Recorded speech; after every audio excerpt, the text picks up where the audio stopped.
Jungle. Bonjour à toutes, bonjour à tous, très heureux comme toujours de commencer la semaine avec vous, chères auditrices et auditeurs de la radio qui mouille le maillot.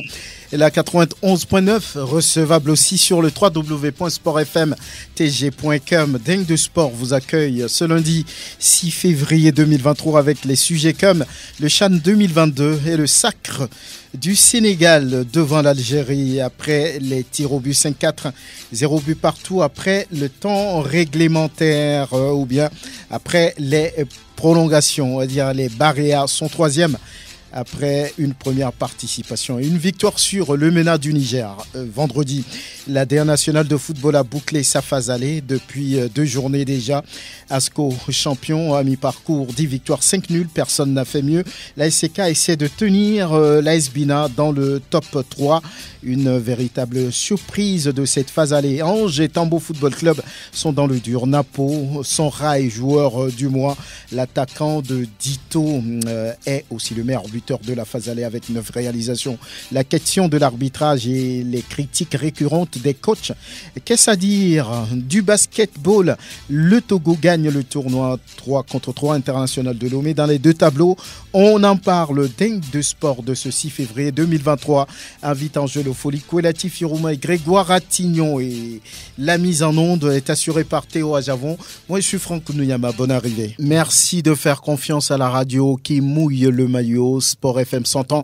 Merci d'être au rendez-vous de ce nouveau numéro de Dingue de Sport sur la référence sportive. Grégoire Attignon, bonjour. Bonjour Franck et bonjour à tous ceux qui sont branchés sur Sport FM. Angelo Foliko, merci d'être en studio. Bonsoir Franck, bonsoir Latif, bonsoir Grégoire, bonsoir à tous. Latif Yorouma, merci d'être là, bonne arrivée. Merci Franck, bonjour à toutes et à tous.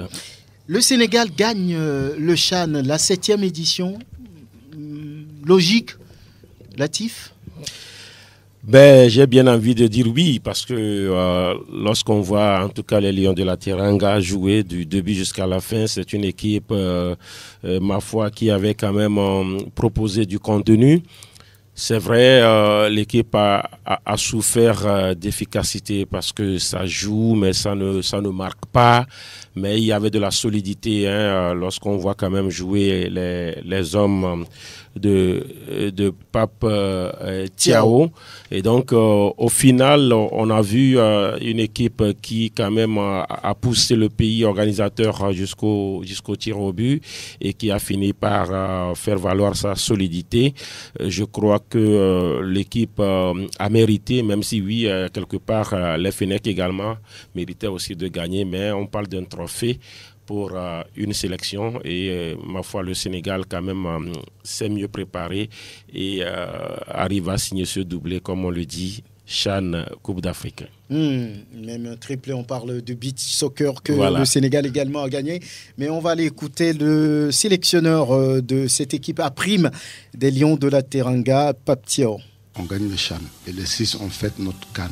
Le football sénégalais est en train de triompher en Afrique. On me disait que les Sénégalais, ils loupent beaucoup les pénaltys. Aujourd'hui, on fait 3 fois champion d'Afrique. Au Cameroun, on gagne au pénalty. Au beach soccer, on gagne au pénalty. Et ce soir, on gagne encore au pénalty. Et bravo à ces gamins. Tellement que j'étais content, j'ai oublié mon anniversaire. Je ne pouvais pas rêver un cadeau meilleur que celui-là. Ah oui, c'est magnifique. Bon, c'est plus magnifique, mis à part quand j'ai eu mes enfants. Donc voilà, il n'y a pas mieux que les enfants, je pense. Je pense que ces gamins, ils ont montré des preuves de caractère. Et c'est ça qui nous a fait grandir et arriver jusque-là aujourd'hui, vainqueur de ce trophée. Et bravo à ces gamins. Bravo à ces gamins. C'était aussi le jour de son anniversaire.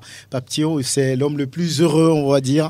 Il est un admirateur, on va dire, de l'entraîneur de la sélection A, Aliou Cissé. Alors, est-ce que le Sénégal était attendu, puisqu'on sait que pour la première participation, ça fait 11 ans que le Sénégal revient à la compétition? Est-ce que le Sénégal était attendu? Je pense que Pape Thiaw est le seul à pouvoir nous dire, mais il y avait certains indices qui voyaient le Sénégal proposer quelque chose. C'est vrai que c'était une équipe inconnue, 11 ans d'absence. Moi, l'indice qui m'a le plus rassuré, pas forcément à 100%, mais à 90%, c'est le fait d'avoir vu les seniors remporter la CAN. Ce sont des jeunes joueurs qui peuvent s'inspirer justement de l'état d'esprit de ces seniors-là. Et puis le fait que le Sénégal ait gagné le beach soccer. Et voilà ces deux éléments. On s'est même dit, tiens, c'est une possibilité, pourquoi pas, de voir le Sénégal réaliser le triplé. Aujourd'hui, quand on regarde un peu dans le rétroviseur, je ne suis pas surpris, même si je mettais beaucoup plus l'Algérie gagner cette finale à domicile devant son public. Une équipe algérienne qui est restée invaincue dans sa poule. Je ne sais pas si l'Algérie même a encaissé de but. Visiblement, aucun but encaissé. Et curieusement, en finale, on ne marque pas, mais là, on perd le trophée au tir au but. Donc, c'est une situation assez rocambolesque. Mais bon, je pense que le Sénégal n'a pas du tout volé cette couronne-là. Ils sont allés en Algérie en commando, en mission. Vous voyez les deux latéraux qui m'ont tellement impressionné, Sidibé et puis Sané. Ces deux-là, dans quelques jours, s'ils signent dans un club de Ligue 2, Ligue 1, je ne serais pas du tout surpris. Parce que tellement ils ont mis de l'impact dans le jeu. Le jeune Diallo, il a encore de l'avenir, une grosse marge de progression. Je vais terminer en disant ceci. Si Pape Thiaw a remporté ce CHAN-là, moi, je pense que c'est un gros travail de la direction technique nationale. D'abord, il doit également ce titre à tous les techniciens sénégalais, au centre de formation et à la politique sportive du pays. Aujourd'hui, il y a Maître Augustin Senghor qui ne déroge pas à la règle, qui met les moyens, qui a une vision claire et nette. Et les formateurs des formateurs également sont outillés pratiquement tous les jours, pour ne pas dire toutes les semaines, voire tous les mois. Aujourd'hui, tous ces jeunes que nous venons de citer là, ils viennent de Djambars, de Sacré-Cœur, Dakar, de Génération Foot, et que sais-je encore. C'est un travail de fond, de longue haleine. Il faut également le temps pour arriver au succès un jour. Oui, le Sénégal qui réalise, on va dire, un peu le triplé. CAN des A, CHAN avec les A', le beach soccer. Du travail se fait. Est-ce qu'on peut le dire, la formation au niveau du Sénégal, l'une des plus grosses réserves de footballeurs dans la région et même en Afrique, on peut le dire.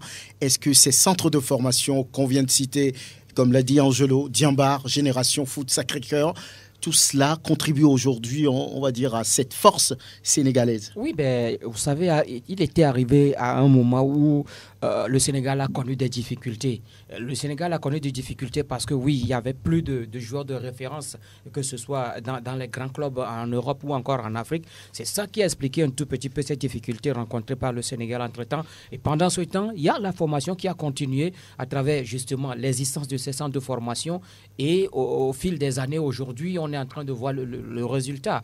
Quand on prend cette génération de Sadio Mané, ça a commencé depuis quelques années. On voit le Sénégal arriver au premier plan dans des compétitions continentales ou même dans les compétitions mondiales. Le Sénégal arrive à montrer quelque chose. Aujourd'hui, le Sénégal a remporté la Coupe d'Afrique des Nations. Ce n'est pas le fruit du hasard, c'est parce qu'il y a eu un travail qui se fait depuis. Et aujourd'hui, on voit le résultat. Et quand vous prenez, vous voyez les Sénégalais, ils sont partout dans des clubs en Europe et dans des grands clubs également. Et donc, ce qui veut dire que ça passe forcément par la formation. Et quand la base est bien solide, je crois que ça arrive à une étape où on arrive quand même à avoir du résultat. Et c'est ce que le Sénégal essaie de faire aujourd'hui avec ce championnat d'Afrique des Nations remporté. Oui, quand le Maroc n'était plus donc à cette compétition, moi je disais que les quatre sont redistribués entre le Cameroun, il y a le Sénégal, il y a l'Algérie qui organisait cette compétition, mais également la Côte d'Ivoire. C'est sur ces équipes, moi je misais et véritablement on a vu, c'est vrai que le Cameroun a quitté la compétition dès le premier tour. Éliminé par le Niger. Le Niger, la Côte d'Ivoire, donc après le deuxième tour. Donc aujourd'hui, on voit quand même que le Sénégal a démontré quelque chose. Et c'est justement, l'entraîneur a parlé du caractère. C'est ce caractère-là qu'on a vu véritablement en finale face donc, à l'Algérie. Parce que c'était une finale où il y avait beaucoup plus de contacts, il y avait d'intensité donc, dans cette finale. Mais ils ont tenu jusqu'à aller donc, dans cette séance des tirs au but. Même à la séance des tirs au but, je me disais que l'Algérie avait toutes les chances. Parce que l'Algérie avait d'ailleurs la balle de match. La balle de match. Et Maïus qui avait quand même l'opportunité de mettre cette balle au fond des filets et arriver à faire une passe. Donc, il a voulu faire à la Jorginho et il s'est loupé. Et il a pu faire la passe au portier sénégalais. Là, la chance a quitté donc l'Algérie sans se retrouver au niveau du Sénégal. Je dis une fois encore, c'est le travail.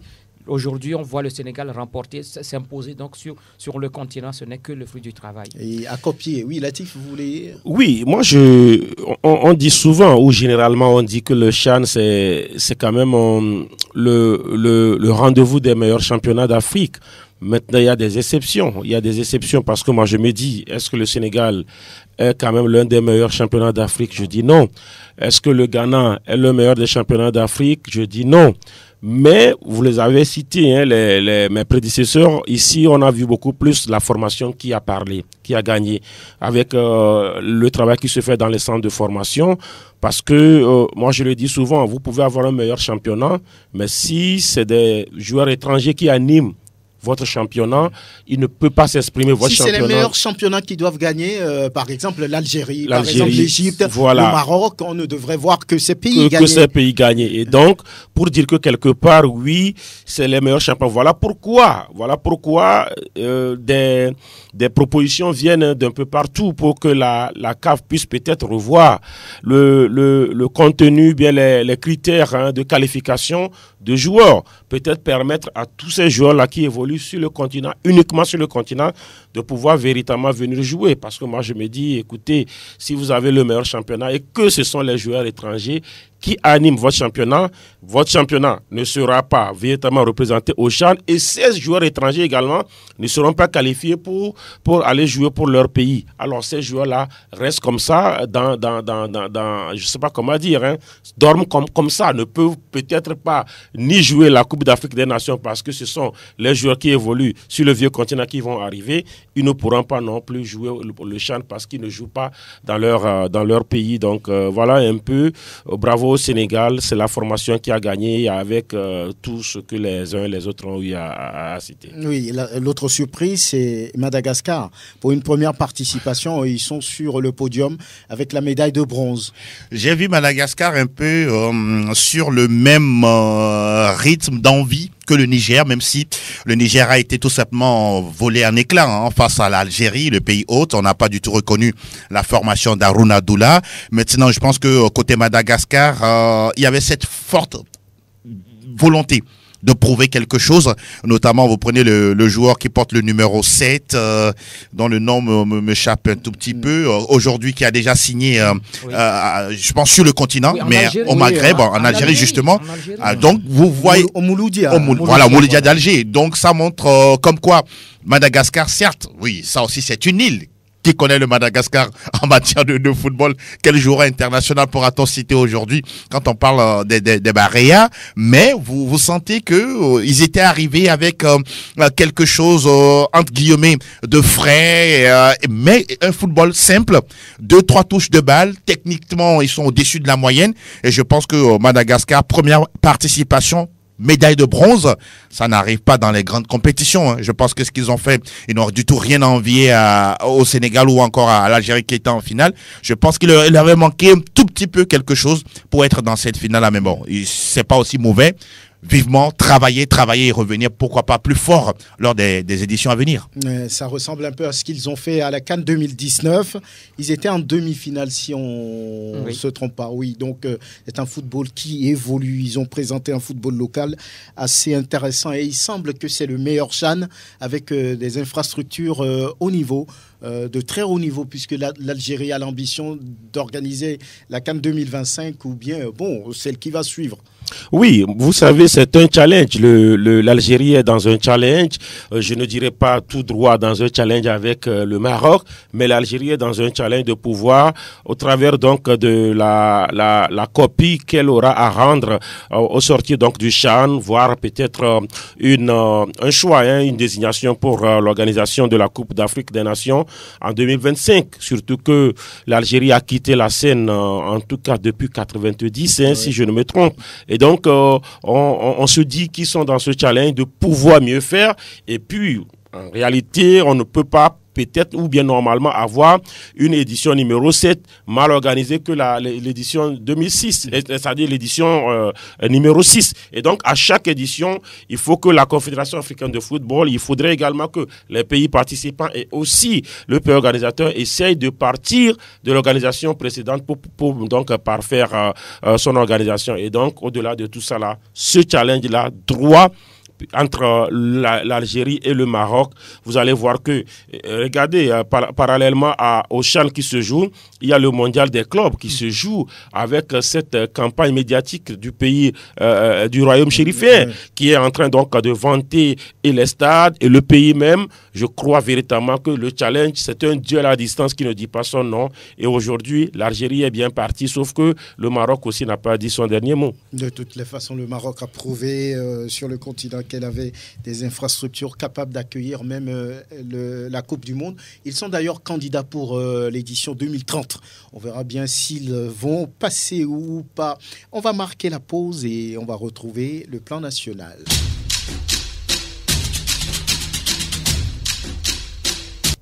Nous parlons d'abord au plan national de cette victoire du Togo dans le tournoi international 3 contre 3. Victoire dans les deux tableaux, chez les messieurs et puis chez les dames. On va commencer par les dames. Victoire devant le Bénin, on va dire 10-7, si je me trompe. Oui. Voilà, et on va donner la parole à la capitaine Rachel Ndoukoue. En fait, je dirais tout simplement qu'on est vraiment contente tout d'abord parce que l'on préparait déjà ce tour depuis l'année passée, dès qu'on avait fini le tour à Cotonou. Donc je dirais qu'on était déjà préparé. C'est vrai qu'il y a eu quelques petits soucis par rapport à certaines joueuses dans l'impossibilité de venir sur place, mais je crois qu'on a été quand même chercher et on a fait de notre mieux. Quelles ont été vos forces face à l'adversaire ce soir? Vous n'êtes pas sans savoir qu'on est une équipe, je dirais, panafricaine, c'est-à-dire qu'il y a une Malienne, une Béninoise et deux Togolaises. Et chacune a son style, chacune apporte ce qu'elle sait faire. On a la qualité, on a le talent, on a le physique qu'il faut. Et je dirais que tout a été en commun accord avec toutes les filles. Elles ont donné de leur mieux. Voilà un peu notre force. Rachel Ndoukoue, capitaine de la sélection togolaise. Dans le tableau masculin, oui, victoire encore pour le Togo. Et là également, on retrouve le capitaine Banka Komlan. Ça a été préparé parce que ça fait longtemps que nous attendons la coupe là. Et avant de continuer, si vous me permettez, au nom de l'équipe, je tiens à remercier un monsieur qui a cru en nous, qui a la foi en nous, monsieur Kani, qui nous suit depuis et nous accompagne aussi pour les voyages.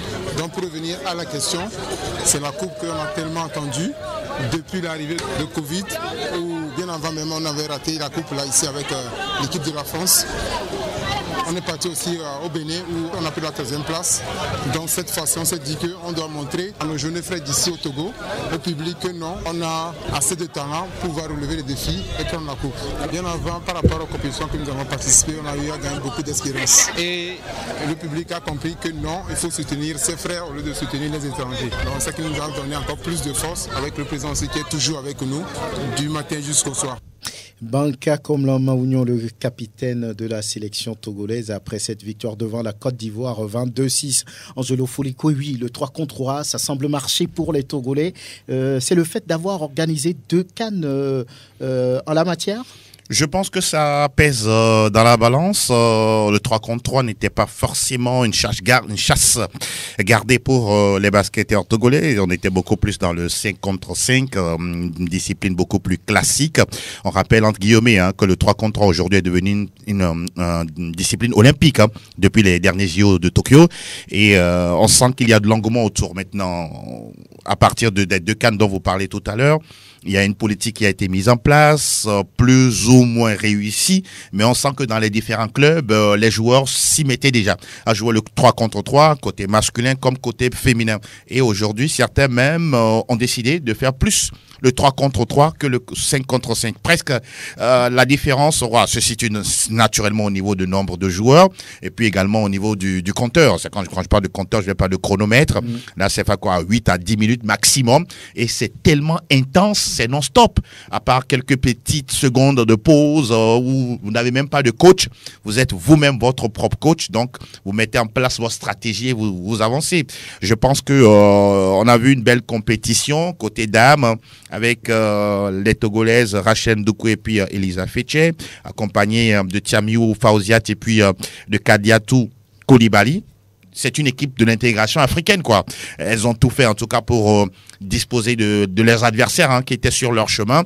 Je pense qu'à ce niveau, il y avait beaucoup plus d'expérience. Ces 4 joueuses que je viens de citer ont beaucoup plus d'expérience en matière de basketball. Elles ont participé à plusieurs fenêtres de coupes africaines sur le continent. Elles ont fait un peu le continent en étant soit au Bénin, en Côte d'Ivoire, en Angola, etc., etc. Donc, c'est un creuset d'expérience. Maintenant, je pense que hier, quand on interviewait Rachel, elle disait simplement qu'elle était tellement fière de pouvoir représenter son pays, le Togo. On a vu comment le public était derrière l'équipe. Même cas de figure chez les garçons, parce que là aussi, c'est pratiquement des Togolais. On a Banka Komla, on a Sassou Eloge, on a Cédric Tchala, et un 4e larron. Zoglo, Jean-Louis. Donc, eux tous, ce sont des copains de tous les jours. Ils se sont retrouvés en constituant cette équipe-là. Oui, la difficulté, c'était de pouvoir sortir l'équipe de France. Elle remonte 3 contre 3. En 2020, janvier 2020, c'était pratiquement la même équipe qui les avait éliminés. Donc, cette année, ils ont marché sur cette équipe-là. Et puis, en finale, voilà, face aux Ivoiriens. Je pense qu'à ce niveau-là, quand vous gagnez 22-6, c'est qu'il n'y a pas match. Ah, y a pas match. Donc, physiquement, et c'était des monstres. Et le public était derrière eux, et je pense qu'on a vu quelque chose de bien. C'est le lieu, en tout cas, de dire félicitations à la FNB qui a permis à ce que Driss Paris ouvre cette fenêtre. C'est un stop 1. Après, il y aura un stop à côté de Ouaga. Après, il y aura le stop également de Cotonou. Donc, mine de rien, ce sont des compétitions qui permettent aux amoureux de ce sport-là de se jauger, d'avoir du niveau, et pourquoi pas, non seulement avoir un bon ranking pour le Togo au niveau du classement, et si tout va bien, s'il y a de la réussite, participer au Tour mondial. Pourquoi pas? Ça fait très longtemps qu'on attend le Togo sur ces genres de compétitions régionales ou internationales pour pouvoir promouvoir, on va dire, le basketball. Si le 5 contre 5 ne marche pas, pourquoi ne pas s'accrocher au 3 contre 3 qui semble donner une certaine force, en tout cas au basket togolais?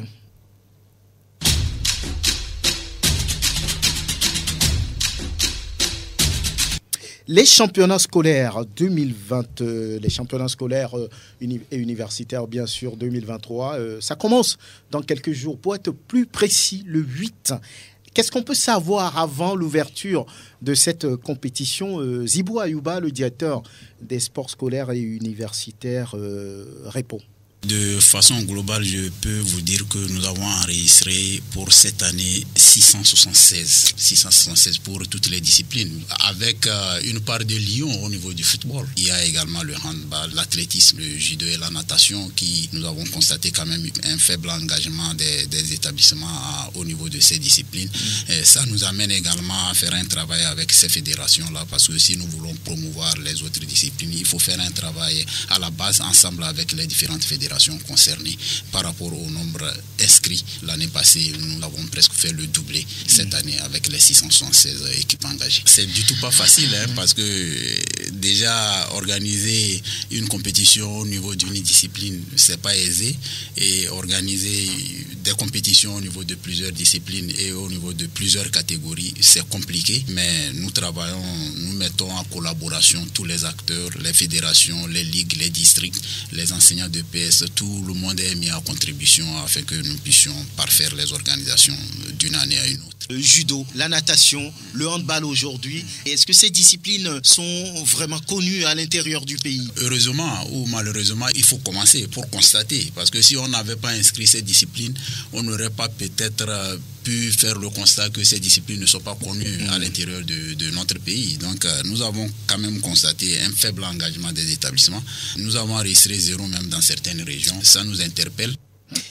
Ça interpelle. Le judo, la natation, c'est pas trop ça à l'intérieur, mais il faut vraiment promouvoir ces disciplines sportives. Oui, c'est pas trop ça à l'intérieur, mais c'est pas trop ça dans les établissements scolaires. C'est un peu là le problème. Quand on parle de natation, poser la question, quel établissement scolaire, même à Lomé, peut disposer d'une piscine. Il n'y en a pas. Donc, ces établissements qui, aujourd'hui, peut-être vont s'inscrire à participer, peut-être que c'est les écoles internationales peut-être qui peuvent s'inscrire, participer donc à ces championnats scolaires. Maintenant, pour ce qui concerne le handball, je crois que oui, il y a des terrains un peu dans certains établissements, que ce soit à Lomé ou encore à l'intérieur du pays. Le judo, est-ce que le judo est également pratiqué dans les écoles? Ce sont là les questions qui se posent. Mais je crois que c'est quand même bien d'innover avec cette discipline-là à travers ces championnats scolaires. Peut-être que ça va amener également et le ministère et les fédérations à penser donc justement à implanter ou bien à amener cette discipline-là dans les établissements scolaires. Maintenant, pour ce qui concerne le football, on sait que partout au Togo, on joue on joue au football. Mais maintenant, on a vu un peu ce qui s'est passé l'année dernière avec la tricherie sur les âges. Cette année, quelles sont les dispositions qui sont prises? Je crois qu'il va falloir tout faire pour éviter véritablement cette situation-là. Oui, 676 établissements sur la ligne de départ contre 330, on va dire, l'année dernière. Le chiffre a été doublé pour cette édition 2023. C'était bien d'aller voir ce que représente un peu la natation, ce que représente le judo à l'intérieur du pays. Oui, c'est déjà bien que le chiffre monte, soit doublé. Nous espérons que ça va se tripler, se quadrupler, parce qu'il y a de ces responsables d'établissement, excusez-moi, qui souvent font la loi dans le temps, mais aujourd'hui, heureusement ou malheureusement, on n'a plus de ces directeurs-là qui sont, comment on dit, c'est-à-dire ils ont un droit de vie. Tout puissants. Moi, j'ai connu des établissements, on dit, chez moi, on ne joue pas. L'inspecteur n'a même pas, comment on dit, d'influence sur le directeur. Il dit, nous, on ne joue pas. Point, c'est point quoi. Est-ce que c'est pas parce qu'il n'y a pas les moyens, on leur donne ou non mais pas écoutez, de moyens? quel moyen on dit si de vous voulez on dit de vous engager. Engagez-vous. C'est combien l'engagement? Ça part de là. C'est combien l'engagement? Est-ce que ce que le ministère demande, ce que la DICU demande, c'est trop pour un établissement entier de pouvoir s'engager? Des fois, c'est la volonté, oui ou non du directeur, du premier responsable, c'est tout. Ou soit vous avez des enseignants d'EPS qui ne sont pas pros, peut-être telle discipline, et puis voilà, vous ne vous engagez pas. Maintenant que nous avons quand même un ministère avec, je dirais, des directeurs centraux qui sont quand même des gendarmes derrière, nous avons des inspecteurs également qui sont associés à l'organisation. Je pense que les directeurs d'établissement sont pratiquement mis au pas, entre guillemets, et sont rentrés dans les rangs. Voilà pourquoi nous avons quand même ce nombre-là. Maintenant, il faut aller au-delà. Moi, je dis, les championnats scolaires, c'est quand même... on parle de sport de masse, sport de masse. Je suis d'accord qu'on aille à la promotion de certaines disciplines. Il y a ce qu'on appelle les journées olympiques. Chaque année, il y a la journée olympique que le CIO organise à travers ses différents démembrements dans les pays, les CNO. Voilà, moi, je dis, ou soit on peut... au cours des championnats scolaires, se dire que voilà, nous allons sensibiliser sur tel genre de discipline. Mais quand on parle de natation dans les établissements, écoutez, moi je dis, ailleurs d'ailleurs, les gens ont du mal à avoir de l'eau à boire. Allez dans le Zion. On parle de rivière Zion, mais allez à Thiviers, les gens ont du mal même à avoir de l'eau potable pour boire. Maintenant, quand on parle de natation, moi je me dis, moi chez moi, dans mon village là-bas, qui va aller faire de la natation? Mais c'est bien quand même de sensibiliser sur ces disciplines-là.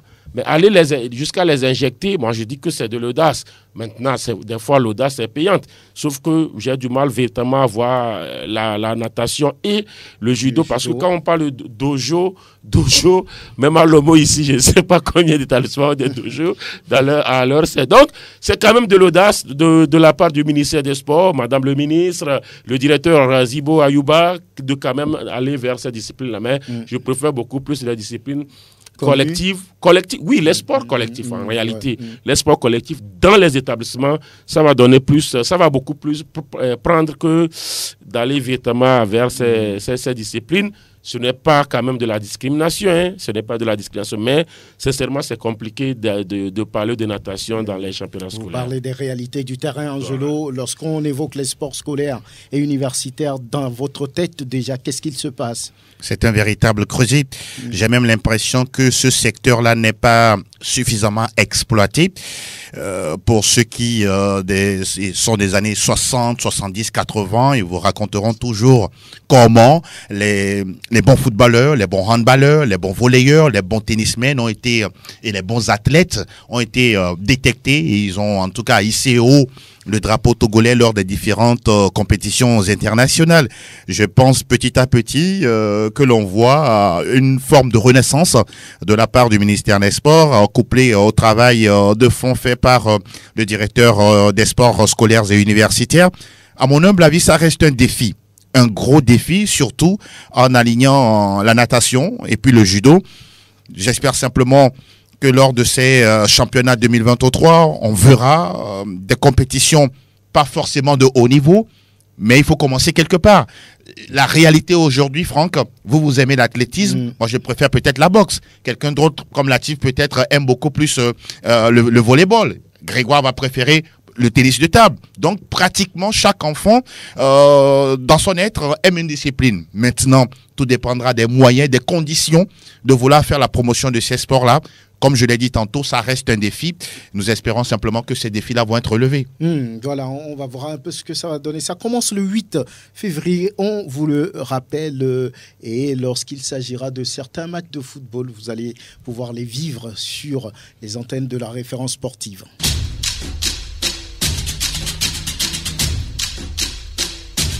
Venons-en au championnat national de football de première division qui a bouclé sa phase aller depuis 2 journées. Et là, pas de surprise, on va dire, par rapport aux années précédentes. ASCO contrôle toujours les choses, suivi également de la SCK. Il n'y a pas de surprise à proprement parler, Latif. Bon, en réalité, oui, il y a une surprise. La surprise, c'est de voir la SCK qui n'y arrive plus. Voilà, c'est la surprise. Sinon, ASCO, mais ils sont toujours deuxième si le championnat s'arrêtait. Oui, mais ils ne sont plus dans ce duel de 3 saisons antérieures. Parce que le duel, c'est de voir beaucoup plus, voilà, la tête, voilà, une course. Mais là, c'est ASCO qui est seul au monde. ASCO, ce n'est pas une surprise de voir ASCO gagner. ASCO, c'est l'équipe la plus complète, la plus compétitive qui est sur le continent, et donc ce n'est pas une surprise quand même. Si ASCO ne gagnait pas, c'est là une surprise, mais la surprise pour moi c'est véritablement la SCK qui apparemment est essoufflée parce que la SCK compte 32 points.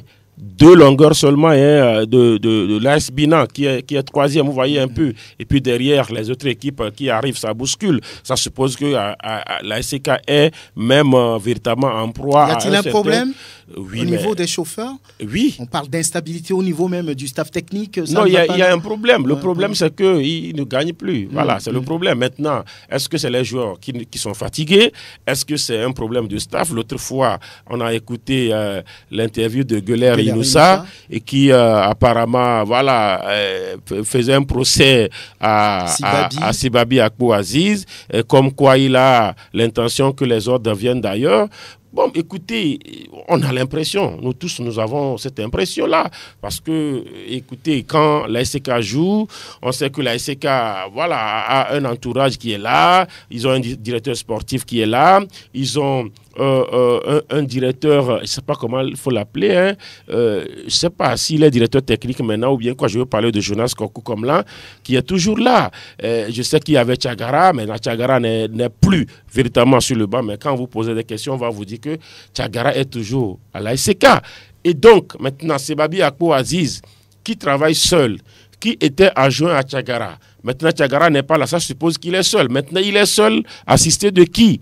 Assisté directement du directeur sportif ou assisté de loin par, Jonas Kokou Komlan. Et donc, la question est là. C'est pourquoi je me dis, oui, Gueuler a fait un procès, même si, la façon militaire, je n'ai pas trop partagé la façon militaire dont il faisait ce procès-là. Mais je me dis, à un moment donné, c'est pertinent ce que Gueuler a posé comme question. On dirait que les ordres viennent d'ailleurs quand c'est Babi Akpo est sur le banc, parce que, écoutez, de loin, nous tous, nous sommes des observateurs. Quand des fois, même pour aller s'échauffer, l'ordre vient d'ailleurs, il faut que tel et tel aille à l'échauffement, alors que l'entraîneur est bien face au jeu en train de, je me dis, il y a un problème. Maintenant, si derrière, il y avait des résultats, alors, à nous aller. Mais aujourd'hui, ça ne suit pas, les résultats ne suivent pas. Moi, je me dis, on a besoin d'un championnat rythmé jusqu'au bout. Rythmé jusqu'au bout. On ne veut pas d'un championnat qui est du suspense. On ne veut pas de la Bundesliga ou bien de la Ligue 1 ici. On veut un championnat rythmé jusqu'au bout. Et malheureusement, pour l'instant, malheureusement pour les autres, mais heureusement, c'est Asco qui est devant. Seul, moi, je dis même que ça ne rend pas service à Asco. Bien, on va voir. L'AS Bina, c'est la surprise, on va dire, troisième. Oui, c'est la surprise. Comme la saison dernière, on a parlé de cette surprise. L'AS Bina était arrivé même à disputer les playoffs. Aujourd'hui, on est en train de voir ce que cette équipe essaie de faire encore. Oui, c'est vrai que cette équipe a perdu face à Asco, mais a battu la SCK. Et la dernière fois, ça n'a pas. C'est vrai que ça a été un peu difficile face à Kakadl, mais l'essentiel, c'est de gagner, c'est de prendre les 3 points. Ils ont pris les 3 points dans ce match également. Et là, c'est la SCK, plutôt l'AS Bina, qui essaie donc de gérer son championnat d'une manière aussi simple, parce qu'on ne fait pas beaucoup de bruit, mais on arrive quand même à faire le match, on arrive quand même à s'imposer dans le match, on arrive à prendre les points devant donc des adversaires sérieux. C'est pourquoi moi je me dis que la SCK aujourd'hui met la pression sur, plutôt l'AS Bina met aujourd'hui la pression sur la SCK, parce qu'il n'y a que 2 points qui séparent les deux formations. Et il va falloir que les chauffeurs fassent extrêmement attention par rapport à ce que moi j'ai vu hier. Ce n'était pas cette équipe-là, cette grande équipe de l'ASK qu'on a vu lors des dernières saisons, ça manquait un tout petit peu. Oui, je pouvais comprendre cela par, en tout cas, ce championnat marathon. Je me dis que les uns et les autres sont fatigués. Maintenant, on verra avec cette trêve-là, cette pause qui s'impose aujourd'hui à ces clubs. Est-ce qu'on va mettre à profit cette pause, revoir un tout petit peu les choses? Est-ce qu'on va essayer de renforcer un tout petit peu certains secteurs? Parce que là, ça manque véritablement à cette équipe. Il va falloir le faire. Sebabi l'a dit que peut-être que cette pause va leur permettre donc de revoir un tout petit peu les choses en attendant de reprendre ce championnat. Sinon, je me dis que l'ASK, plutôt l'AS Bina, peut créer encore plus de sensations. Pourquoi pas en détrônant l'ASK de son fauteuil de dauphin. Angelo Fourikoui, cette compétition va observer une pause après 17 journées. On sait qu'à mi-parcours, Asco fait les choses comme il faut, champion à mi-parcours. Voulez-vous parler des promus, Espoir, Tambo, ou bien globalement, que retenez-vous? Bon, c'est compliqué. C'est compliqué pour les promus. Tambo avec une forte instabilité au niveau du staff technique, des soucis extrasportifs.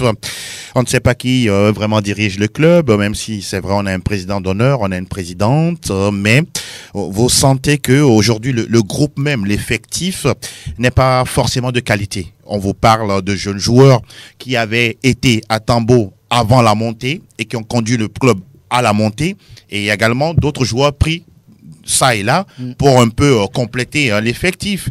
Nous avons eu à poser la question à Maurice Noutsoudjé. Lui-même, parfois, il titube dans ses analyses. Il reconnaît qu'il n'a pas forcément les joueurs pour. Et en même temps, il se plaint d'avoir l'accumulation de matchs. Mais c'est toutes les équipes du championnat qui sont exposées à cette formule extraordinaire dans notre championnat. Ça, c'est le cas de Tambo. Le cas d'Espoir, c'est le chaud et le froid. Tantôt, on fait un bon résultat. La suite, on fait match nul. On fait encore un match nul. Après, c'est une grosse défaite. J'étais même surpris la dernière fois qu'Espoir puisse perdre avec autant de buts face à Asco de Cara. Mais bon, peut-être la qualité des joueurs en face, ça a fait la différence. Ça se comprend. Pour Sarah, je me dis, là aussi, c'est compliqué. C'est compliqué. C'est en cela, moi, je dirais toujours, il n'y a pas à faire le football avec toutes les équipes. Quand vous savez que vous n'avez pas les moyens financiers, vous n'avez pas de ressources humaines, vous n'avez pas de ressources humaines d'abord au niveau du staff technique, à différents postes, mais pourquoi engager votre équipe alors? Parce qu'on joue un championnat? Non, ça n'est pas la peine. Aujourd'hui, vous avez des équipes, à mon humble avis, qui sont un peu ridicules. À chaque journée de championnat, vous vous dites qu'elles seront laminées. Malheureusement, c'est le cas que l'on voit. Le cas de la Stogopor et puis de la SOTR aussi, ça reste des situations plus ou moins bizarres. Parce que oui, on le dit souvent, que ce sont des clubs qui ont des budgets intéressants, conséquents. Mais vous sentez que les deux effectifs ne sont pas de qualité. La preuve, aujourd'hui, quand vous prenez les deux équipes, honnêtement, est-ce qu'il y a un joueur qui a connu la case U17, qui est passé par les U19, jusqu'aujourd'hui être en équipe première? Même toutes nos équipes dans notre championnat n'ont pas d'équipe réserve. Et c'est ça le problème. C'est ça le problème. Malheureusement, on prend les mêmes et on recommence. Vous allez voir, le championnat qui va arriver en 2024, en 2025, on vous parlera certes de championnat professionnel, mais je doute fort que les équipes qui seront engagées vont avoir des équipes réserves, c'est-à-dire des équipes de moins de 19 ans, bien de 17 ans. Quand vous ne travaillez pas à la base et que vous voulez forcément faire avec du produit fini, honnêtement, vous n'aurez jamais de résultats sur le long terme. Malheureusement, c'est dans ça, on est en train de tourner autour, et malheureusement, c'est la réalité du football togolais. C'est la réalité. Que dire du dynamique togolais qui, depuis longtemps, ne se retrouve pas? Oui, pour le moment, ils ne sont pas largués totalement, et ils peuvent encore espérer jouer le titre. Et c'est Massy, 10 fois vainqueur de la compétition, qui attend toujours de gagner le 11e. Ça ne vient pas. Qu'est-ce qu'il se passe? Oui, bon, Dito, vous savez, Dito, c'est des performances en dents de scie. Dito qui a commencé timidement, qui est resté dans, la version tiède, et puis après a mis du turbo. Mais sur les 4 derniers matchs du Dynamique togolais, il y a eu 2 matchs nuls et puis une seule victoire contre une défaite. Ça suppose que sur 12 points, Dito n'a pris que 5. Vous voyez un peu, ça suppose qu'à un moment donné, il y a eu un frein. Ça ralentit. Pourquoi? Je ne sais pas trop. Parce que Dito s'est confronté au grand. L'Est Bina, Dito n'a pas pu gagner. Asco, Dito n'a pas pu gagner. Il y a eu également l'équipe de Gomido, où Dito aurait même pu perdre ce match. Et puis il a fallu donc jouer contre pratiquement un élève de la dernière rangée pour que véritablement Dito puisse gagner 1-0. Ça suppose qu'il y a un petit souci avec cette équipe. Mais lorsque vous voyez l'effectif du Dynamique togolais, je me dis à un moment donné, peut-être que l'administration militaire a compris qu'il faut aller au rythme, je me dis, il ne faut pas sauter les lignes. Parce qu'aujourd'hui, quand vous prenez l'effectif du Dynamique togolais, c'est une équipe relativement jeune. Et je me dis, si l'administration militaire laisse peut-être le coach Bawa Bako encore 2-3 saisons, pourquoi pas? Dito finira à quand même gagner ce titre-là qui le fut depuis, je crois, 2011, ou bien depuis 2011. Maintenant, c'est Massy, oui, attend toujours son 11e titre. Est-ce qu'il va arriver de sitôt?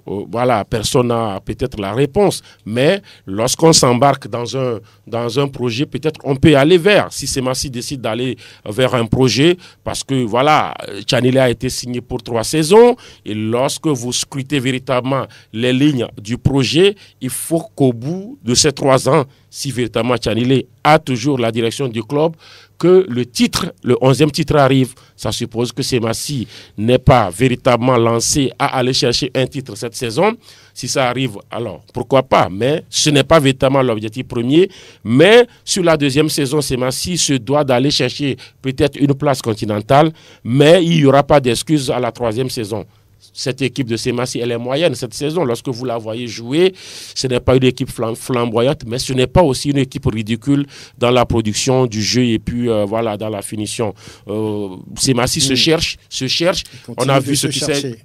On a vu ce qui s'est passé dans le derby, par exemple, hier, où il y a eu un petit peu de la rigueur dans le jeu, parce que c'est un derby.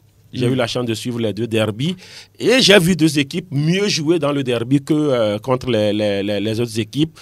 On se dit qu'il faut prendre du temps. Paris ne s'est pas construit en un jour, même si Massy n'est pas quand même une petite équipe pour donner peut-être cet exemple-là. Et que dire de l'arbitrage? On reviendra sur le point de cette compétition. Et l'arbitrage, il a fait l'objet de beaucoup de critiques au cours de ces championnat-là. On va vous proposer un cliché, morceau choisi, Moukaïla Aboubakar, l'ex-entraîneur de Sarah Football Club, après un match contre l'ASK. au cours de la première partie, nous avons contré l'adversaire, l'a obligé de jouer dans son camp. On a pu équilibrer les débats. Mais au cours de la seconde partie, il y a eu un peu de soucis physiques. Mais la victoire à ce cas-là, je n'ai pas l'habitude de critiquer l'arbitrage, mais ce n'est pas un but. On fait une faute grave sur notre défenseur, l'arbitre laisse, on nous marque. Est-ce que ça là c'est bon ça? Défaite qui contraint désormais Sarah à lancer l'opération maintien ou bien c'est trop tôt? Non, vu les moyens, nous jouons le maintien. Mais là, l'arbitrage là, sincèrement, on n'est pas content. La toute dernière action là, c'est un coup franc. Il a laissé mes fins à la part. Tout ça là c'est bon ça. Ou bien dans le championnat, il y a des petites équipes. Moukaïla Aboubakar, l'ex-entraîneur de Sarah Football Club, il n'est pas là pour jouer le maintien.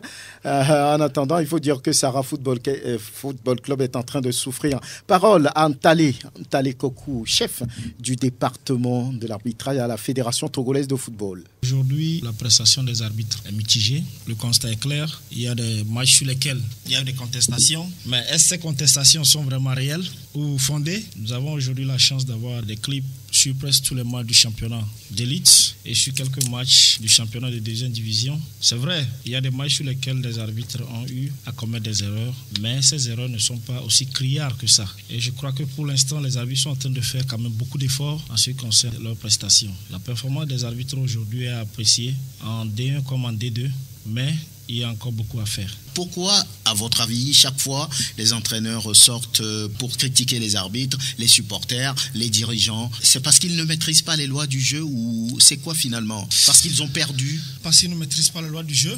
Il y en a qui maîtrisent les lois du jeu, mais le plus souvent, quand vous observez les coachs, c'est lorsqu'on perd parfois un match, au lieu de faire une analyse sur la performance de son équipe, on s'attarde sur la performance de l'arbitre. Et sur toutes les situations de jeu que l'arbitre a fauté pour empêcher que cette équipe gagne, mais non.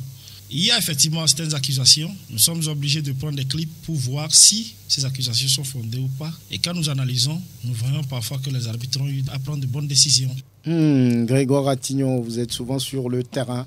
Quelle est la note qu'il faudra donner à l'arbitrage au cours de ce championnat?